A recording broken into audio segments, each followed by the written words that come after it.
Bonjour, ça va mieux ce matin. Hier, j'ai été envahi par les émotions.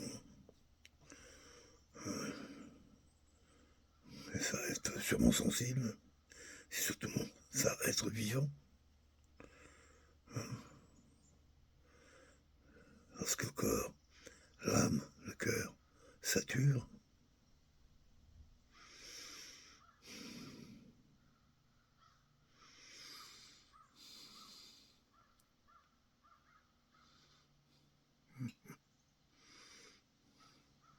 j'entends le chant des corbeaux ce matin, comme tous les matins d'ailleurs. Même depuis hier, il y avait un autre oiseau, je ne sais plus, un son que je connais bien, mais j'arrive pas à déterminer, en tout cas les nouveaux. Un gros son, ça va être un gros oiseau, je n'ai pas encore vu, ça va venir. Toutes les nuits, tous les soirs, à la limite de l'ombre, la vraie, celle qui instaure la nuit, la vraie, des lucioles, qui s'appellent ici, dans ce beau pays du Québec, les mouches à feu. C'est beau. Elles éclairent vertes. Et des fois, l'éclairage dure des fois plus d'une seconde, des fois deux, même trois des fois. Et on les voit différents au sol, des fois à différentes hauteurs, des fois même en altitude. Et même à certains moments, lorsque le ciel n'est pas couvert, elles viennent se mélanger avec les étoiles. Comment ne pas trouver extraordinaire ce que la vie a su créer, co-créer, pour exprimer tout horizon, pour tout permettre, et surtout permettre la vie.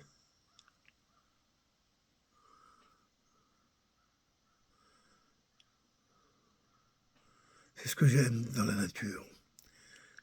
Elle ne ment pas. Elle est un miroir fidèle, autant qu'on peut l'être.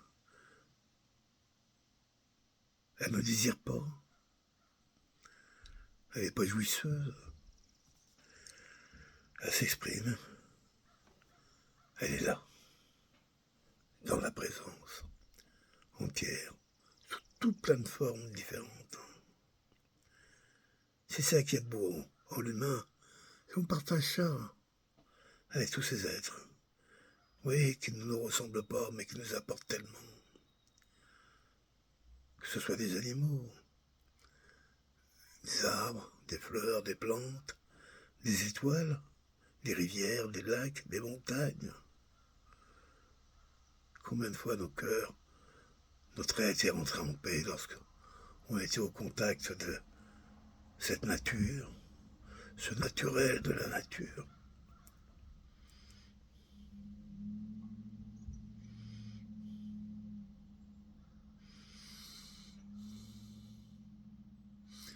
Une source où j'adore m'abreuver,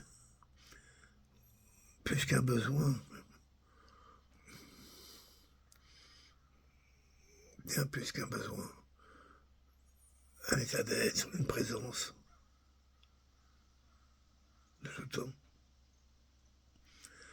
J'aime la modernité, les choses bâties par les hommes, m'étonnent souvent, toujours encore aujourd'hui. À cette période, on voit que c'est la créativité la plus grande se fait dans les armes de guerre. On me parle d'un missile torpille, je sais pas trop quoi, fait 20 mètres de long, une dizaine de mètres de diamètre, pas un monstre. Et lorsqu'on le jette dans la mer, va générer un énorme tsunami. Qui sont les ingénieurs qui réfléchissent à ça? C'est qui ces gens-là? Vous voyez, vous, moi, en train de travailler sur un projet de ce genre, comment tuer un maximum de monde pour du fric, pour des petits salaires que les milliardaires vous jettent comme ça en pâture. Vous les aidez à créer des bombes. Vous êtes des meurtriers. Tous ceux qui fabriquent des armes sont des meurtriers. Tous.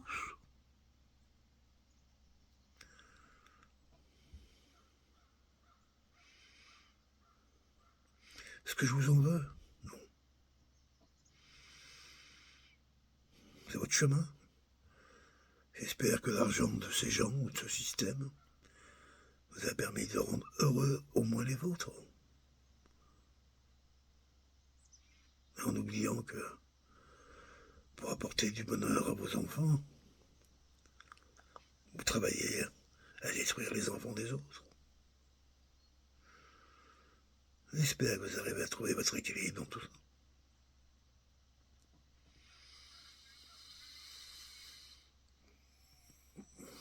Je me rappelle une discussion que j'avais eue avec mon ex-beau-frère.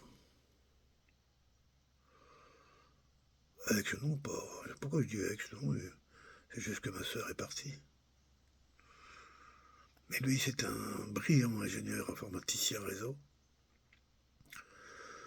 Je crois qu'il était l'ingénieur en chef d'un service informatique pour une société côté CAC 40. Pour donner une idée quand même du niveau. Et je lui disais, t'as bien conscience, c'est dans quoi tu travailles. Jamais trop à l'aise, toujours des arguties, mais... sans toi, il n'y aurait pas Internet. Et alors, j'étais heureux, moi, quand il n'y avait pas Internet. Vraiment. J'écrivais, j'envoyais des cartes postales. On allait à la boîte aux lettres pour voir si on avait des courriers. Puis un jour, on a pu commencer à écrire. Dans la boîte aux lettres, il n'y avait plus que des factures. C'est pas... Mais un minimum de conscience dans ce qu'on fait. C'est important. On ne fait pas les choses que pour sa propre gueule, pour sa propre gloire. C'est pas vrai. La preuve. Sans un minimum de conscience. Je comprends qu'il y a des jeunes qui refusent d'œuvrer à ce monde. Ils ont peur. Bon, après qu'ils y trouvent un peu de confort, parce que ici, on sait traiter ces situations-là. Mais quand même, pas moi qui veux leur jeter la pierre. Du tout. Je comprends. Je comprends qu'on n'arrive pas à trouver sa place. Parce que les places sont hiérarchisées. Il y a les menteurs qui sont très bien payés, comme les journalistes, par exemple. Ceux de la télévision, je suis courant qu'ils aient entre 40 000 et 80 000 euros par mois pour raconter des mensonges toute la journée. Et des mensonges qui peuvent avoir des conséquences incroyables sur la vie des autres. J'espère que quelque part ça puisse être aussi sur leur propre vie. Mais je pense qu'à un moment ils deviennent fats et imbéciles. Le mensonge, moi quand j'étais jeune, j'étais menteur. J'étais menteur parce que j'avais pas envie de répondre aux choses, aux questions. Je pas que je voulais dire, j'avais pas envie de m'expliquer. Mais très vite, je me suis aperçu que je pouvais me perdre là-dedans. À raconter des fadaises, à un moment tu sais plus trop. Et j'étais même arrivé à la conclusion que la seule façon d'être un bon menteur, c'est de croire en ces mensonges. J'affirme que les serviteurs des milliardaires de ce monde, qu'on appelle l'élite, croient en leurs mensonges. Se subjuguent entre eux. C'est celui-là qui racontera le plus beau mensonge qui permettra tout d'un coup de tout légitimer.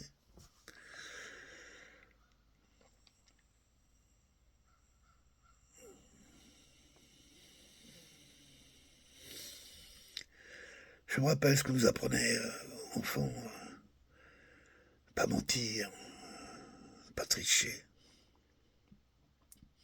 pas voler, ne pas convoiter,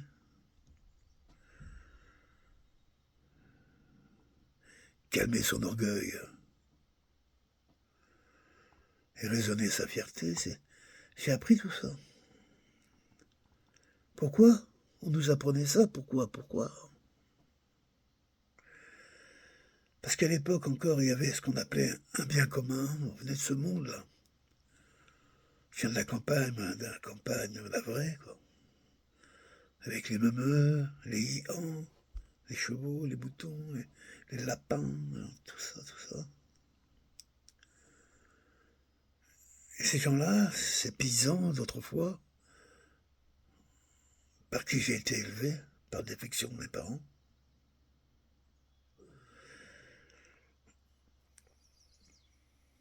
beaucoup d'activités, je dirais une grande partie de l'activité, ils la faisaient ensemble. Le travail du bois, les moissons, les constructions des maisons, et tellement de choses.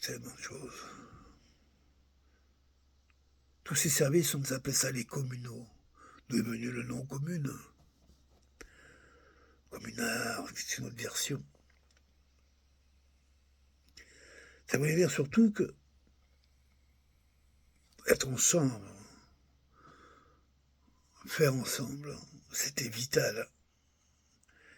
Et contrairement aux riches, qui peuvent s'individualiser tous les services dont ils ont besoin, nous, les petits gens, les gens ordinaires, on a besoin d'être ensemble et d'avoir des services qui nous appartiennent à tous. Et c'est ce que nous avons réussi à faire, nous, en France, par exemple, après l'ignoble massacre de la dernière guerre mondiale. L'horreur, comme la première fois que l'humanité s'est déchaînée autant en livrant des chairs humaines à des machines.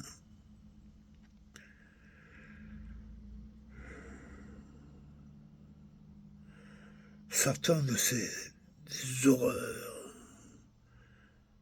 je tiens à le dire, j'en ai l'âge. Je me rappelle quand j'ai emmené mes enfants pour voir un jour un cimetière militaire.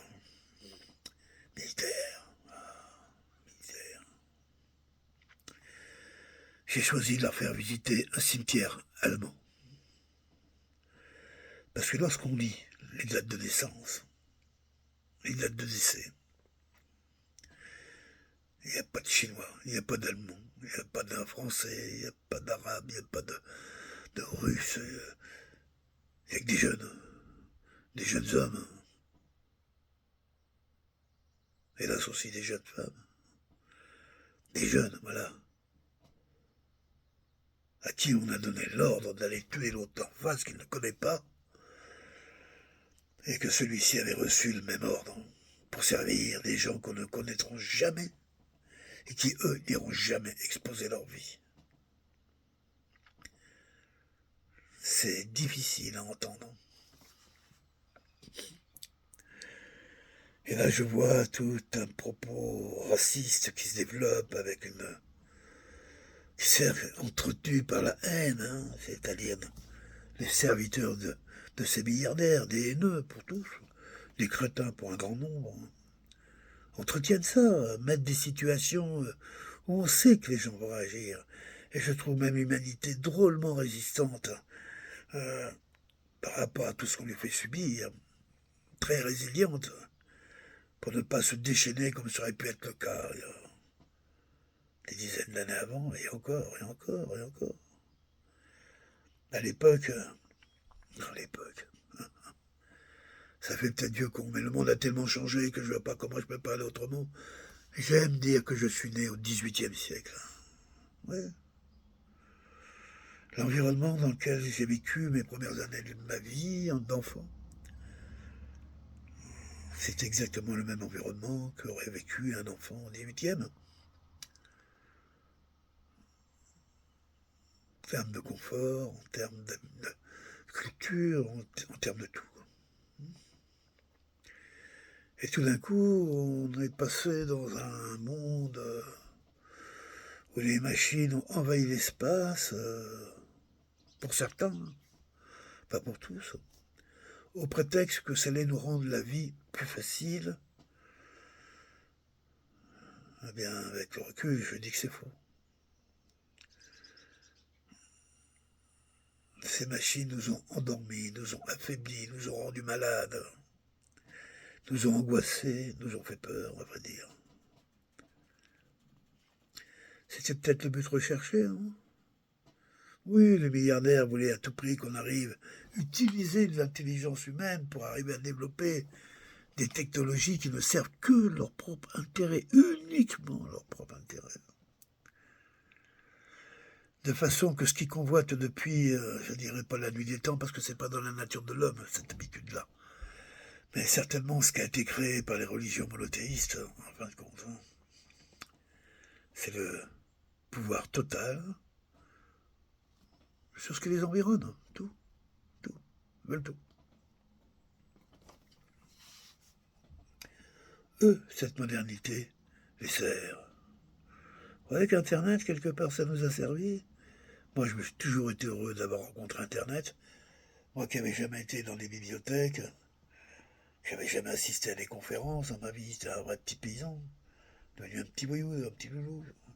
Mais quand même, de campagne. Internet, oui, ça m'a instruit. Ça m'a instruit, ça m'a... Moi qui suis un niveau penseur, ça m'a permis d'être, comment je dirais, de la vie, dans des réponses aux questions, jusqu'à ce que j'arrête de me questionner pour être. Ouais, c'est ça m'a apporté beaucoup. Mais est-ce que si Internet n'avait pas existé, je serais devenu un autre? Je crois pas. Je crois pas, parce que l'environnement serait pareil pour tous. Pourquoi c'était un objet militaire? Un instant. Pourquoi c'était un objet militaire?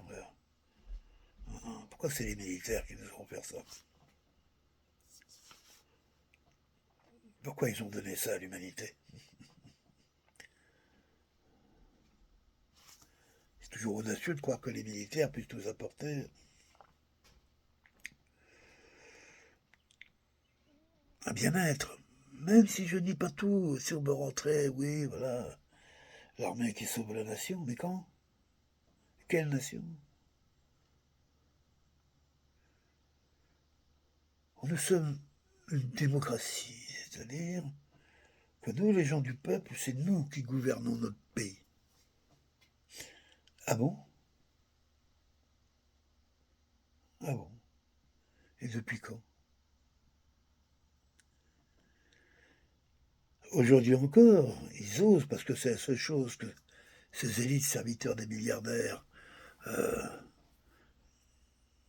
ont pour se donner une certaine légitimité dans leurs horreurs. Ils ont besoin encore qu'on aille voter.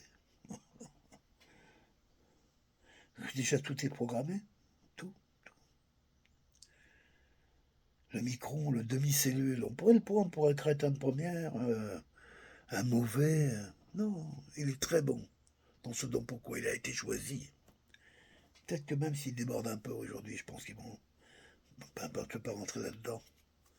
Parce que sa mission à lui,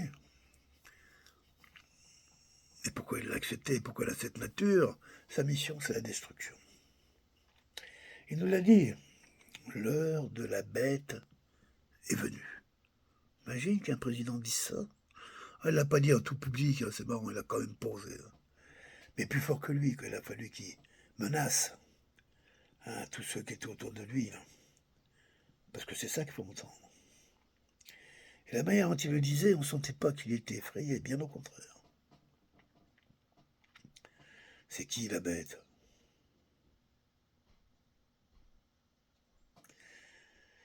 C'est bien une idée, mais c'est pas là, c'est pas important, c'est pas intéressant.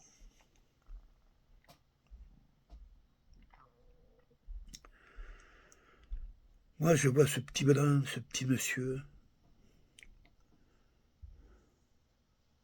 C'est un revanchard. Il est issu d'une famille bourgeoise, de parents médecins, spécialisé d'ailleurs dans le transgenrisme. Les gens qui sont nés après la guerre, il n'y avait pas d'autre chose à voir qu'avec tous ces mutilés, tous ces gens qui sont rentrés, défoncés, plus de pif, plus de bouche, plus d'yeux, plus d'épaules, plus rien.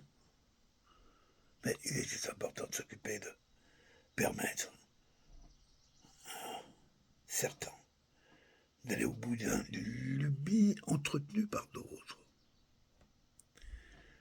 Il est né dans ce monde-là. Et autour de lui, je suis né largement avant lui,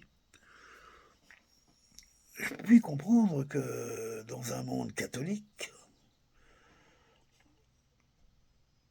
tel que l'était ce monde à cette époque, il a eu à subir sûrement, j'en doute pas du tout, des moqueries sur son homosexualité par exemple, entre autres. Et pour être aussi teigneux et méchant qu'aujourd'hui, je pense que tous ces gens qui ont besoin d'en avoir une grosse aujourd'hui, c'est souvent des gens qui n'ont eu que des petites dans l'enfance. Je pense sincèrement que la base qui anime ces gens, ces milliardaires, sans foi ni loi, de toute façon on ne peut pas être milliardaire. Oui, mon ami François, c'est ça, ils sont gentils. Hein. Lui, il est convaincu que les milliardaires créent le monde avec gentillesse. Bah oui, regarde, le Cirque du Soleil, ah bah oui, hein, on peut regarder ses placements financiers, ses réunions de groupe, avec qui il cause. Ah bon, pas rentrer dans le détail de tout ça.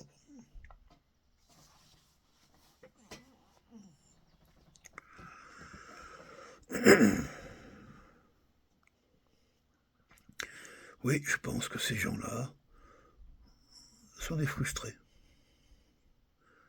Dans l'enfance. Et je suis pas surpris que dans le monde bourgeois,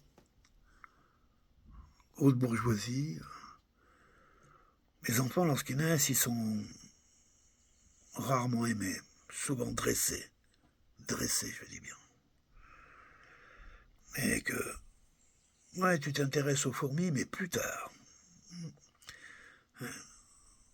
À un moment, on va les modeler plus férocement que peut être celui-là d'un petit ouvrier ou de quelqu'un d'ordinaire. Nous, on fait plus avec les circonstances du moment, quoi. Et on peut même être aimé chez les gens ordinaires. Je crois pas que l'amour existe chez les milliardaires. Je ne crois pas. Tout le monde sait que Rockefeller, le vieux, on a vu des films, c'était un type pingre, rat, méchant comme une teigne. Personne ne pourrait avoir ça comme grand-père. Comme rien. Si ce n'est que quelque part, l'argent. Il en avait, il en avait. Mais qu'est-ce qu'il a pourri sa famille? C'est ça, c'est ces gens-là qui dirigent la planète. Vous voyez qu'ils sont 300. 300 archi-multimilliardaires qui se cooptent entre eux, ont leur truc à eux, et qui pilotent tout ce bordel, parce que c'est bien une chose dont ils ont peur, c'est qu'on leur reprenne leur argent.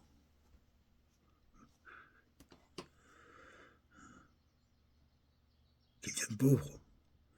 Ils ont tellement une idée négative de nous, ils ont tellement, comment je dirais, une haine de la misère, tellement qu'ils trouvent ça veulent, sale, sans aucun intérêt, et qui, assez naturellement, ils nous prennent pour des animaux, bien sûr. Alors de là, vous la rillettes, c'est évident qu'ils n'envisagent même pas l'idée d'y penser qu'un jour, de milliardaires qui sont, ils retrouveraient avec rien du tout. C'est pas la bourse qui va les ruiner, c'est eux qui ruinent la bourse. C'est eux qui ont inventé ce casino honteux qui sert les intérêts de quelques-uns et qui pille les poches de tous. C'est ces gens-là, les milliardaires, qui œuvrent en ce moment, et depuis. Je dirais depuis que la fortune n'est pas comment je dirais, issus du sang. Pour nous, je dirais, depuis la République. Depuis qu'ils ont coupé la tête à Louis XVI. On s'est retrouvé avec des bourgeois, des marchands, des marchands. Danton, Robespierre, un peu le dingo, l'illuminé, la bande, qui est passé aussi. Et en plus, on a même mis une balle dans la bouche pour pas qu'il parle. On voulait pas l'entendre. Pour dire le niveau, un peu. Ouais, c'est cet esprit-là, bourgeois, qui trompe, qui abuse, qui triche, qui compte, qui recompte et qui compte encore. Ben, c'est marrant de voir qu'on voit les... je fais je passe de coq à l'âne, comme on dit.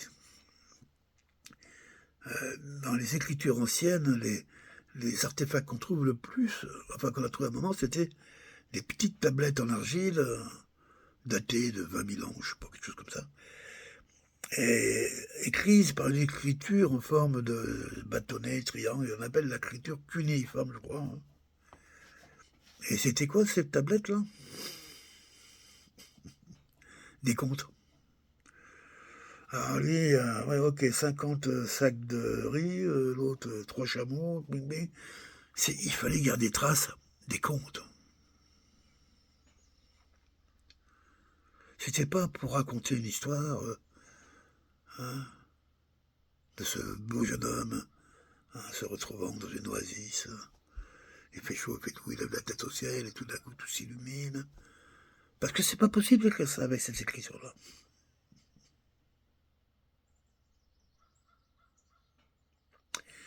C'est comme le morse. Dis je t'aime au morse.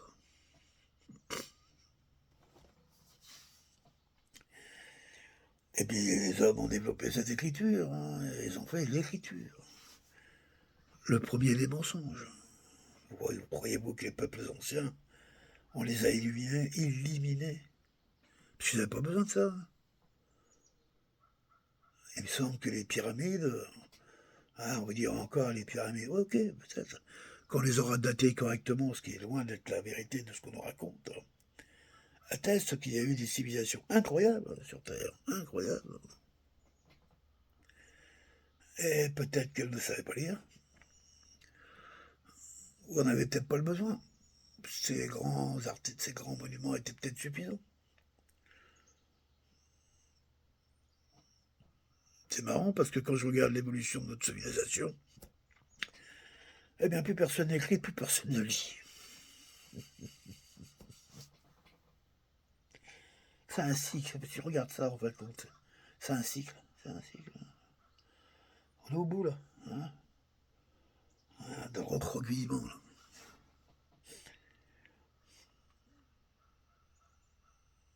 Les milliardaires aussi. À ce titre-là, vivre, ça nous appartient à tous, qu'ils le veuillent et qu'ils ne le veuillent pas. Et oui, il y a des pauvres qui vivent plus de 100 ans, plus de 120 ans, et bien plus encore. Ils sont pauvres. Et puis vous espérez qu'avec les machines, vous pourrez continuer à faire chier le monde un peu plus longtemps, pour arriver à quoi? 110 ans? 120 ans? Votre grand maître qui est mort il n'y a pas longtemps, Baron Edmond de Rothschild. On regarde son visage, son allure, il y a quelque chose en lui qui exprime bien qui il est. Il avait 94 ans, je crois, un truc comme ça. Il est mort. Oh. Puis pour aller dans la boîte, là, il n'y a rien. Il n'y a rien. Un corps en putréfaction, sûrement. Il est mort. Comme vous aussi. Alors vous croyez que votre... la descendance. C'est ça votre truc. L'éternité, pour vous, c'est le sang. Non, il y en a beaucoup d'entre vous qui sont homo en plus. Alors, je veux bien savoir de quel sang vous parlez. Vous êtes arrivé à croire que les machines... Je sais que Bill Gates a travaillé là-dessus, un peu, sur les hologrammes, de donner une propriété intellectuelle à l'hologramme, une propriété juridique, qui lui permettra même mort de continuer à faire chier tout le monde. Et vous croyez que tout le monde va vous suivre comme ça, tout le temps, tout le temps. Mais non. Mais avec vos robots policiers, là. Hollywood, que je dirais les magnats d'Hollywood font partie de ces gens-là, aiment se vanter dans leurs films. Ils aiment montrer ce qu'ils contrôlent, ils aiment embrouiller aussi, c'est sûr. Mais ils parlent de choses qui dressent. Systématiquement, les machines, à la fin, perdent tout le temps. Tout le temps. Ah, pourquoi ils n'arrivent pas à pousser ça plus loin? Ouais, bon, 2001, l'Odyssée de l'espace, ça pète pas bien loin, hein, mais le film est joli. Ah, ouais, Stanley Kubrick, encore un drôle de personnage. Mais un très bon réalisateur, oula. Je ne remets pas du tout en cause, même si les thèmes choisis, des fois, sont un peu raides. Mais...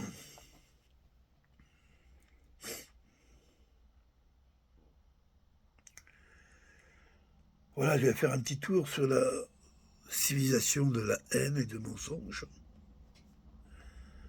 où l'amour est devenu, comment je dirais, un élément de vente,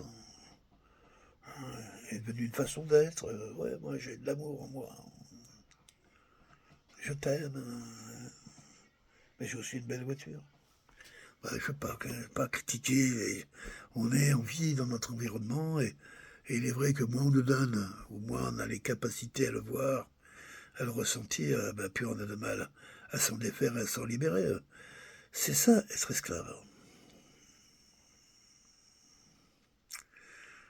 Qui sont les mêmes aussi, hein, qui ont cette idée hallucinante d'aller capturer des gens pour les faire travailler pour toi, en les traitant pire que des animaux.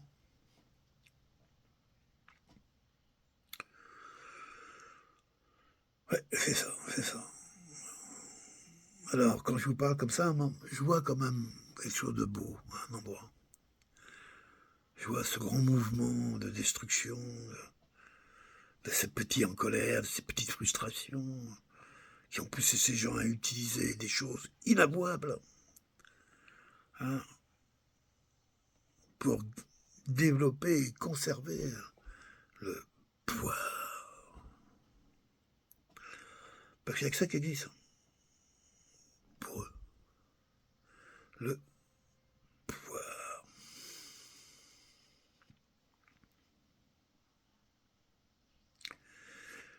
Je sens qu'ils sont eux-mêmes arrivés à leur fin. Ils pensaient que c'était nous leur fin, peut-être. La manière dont ils s'y prennent, c'est certain. À force d'agresser la vie, à force de stériliser le monde, ils crèveront. Ils crèveront tous. J'espère qu'une seule chose, c'est que dans l'esprit des survivants restera la mémoire de tous ces événements tragiques de ces 5000 dernières années. Cette mémoire qu'avaient tous ces peuples anciens qui étaient capables de raconter des choses qui avaient plus de 1500 ans dans le détail, mais transmettre oralement, pas par l'écriture.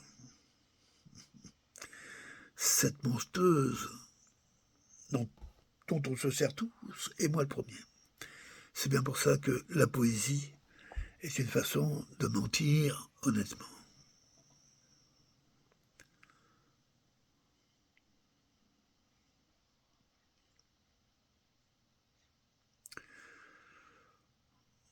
Oui, j'espère que nos survivants, parce qu'il y aura des survivants, il y en a toujours eu. L'humanité est éternelle, hein. Elle a toujours été là, elle est là, et elle restera là, toujours. J'espère que voilà, cette civilisation prenant fin, peu importe si dans 10 ans, 30 ans, 50 ans, un siècle, voire un millénaire, à un moment redémarrera, regermera à nouveau le bout de l'être humain, le vrai, reviendra sans l'écriture. Les sentiments d'amour, les sentiments d'être avec, les sentiments entrent. Les sentiments qui font que un homme, sentant son humanité à lui, touche l'éternité, devient éternel dans sa conscience. Parce que l'humanité, c'est le témoin de la vie. Elle est le témoin du monde. Et nous en sommes ses représentants.